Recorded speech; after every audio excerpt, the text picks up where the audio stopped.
Վերջին շրջանում նկատում եք, որ ձեր աշխատակիցները աշխատում են հոգնած, կատարելով շատ սխալներ եւ առանց մոտիվացիայի, դա կարող է լինել գերայրման, նույն ինքը բռնաութի արդյունք։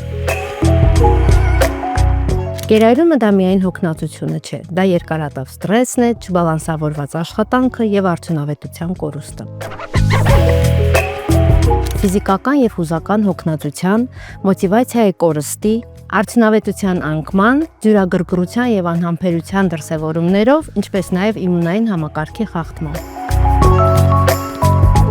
Ծանր հրետանի այստեղ հարկավոր չէ, կարող ենք ընդամենը մի քանի պարզ բառերի միջոցով աջակցել մեր աշխատակիցներին։ Հանգստի ռեժիմի մասին մտածելով, ինչպես նաև զարկ տալով աշխատակիցների ճկունության եւ ինքնավարության մեխանիզմներին, որտեղ կառավարում են իրենց աշխատանքը հենց աշխատակիցները, քանզի գերայրումը ազդում է ոչ միայն աշխատակցի արդյունավետության, այլ նաև թիմի կատարողականի արդյունքների վրա։ Եթե ցանկանում ենք, որպեսզի մեր աշխատակիցները լինեն մոտիվացված, ինչպես նաև առողջ, ապա մենք ինքներս պետք է հոգ տանենք նրանց ֆիզիկական եւ հոգեկան առողջության մասին։ Եվ միշտ հարկավոր է հիշել, որ գերայրումը, այն է բռնաութը, կանխարգելելի երևույթ է ճիշտ մեխանիզմների միջոցով։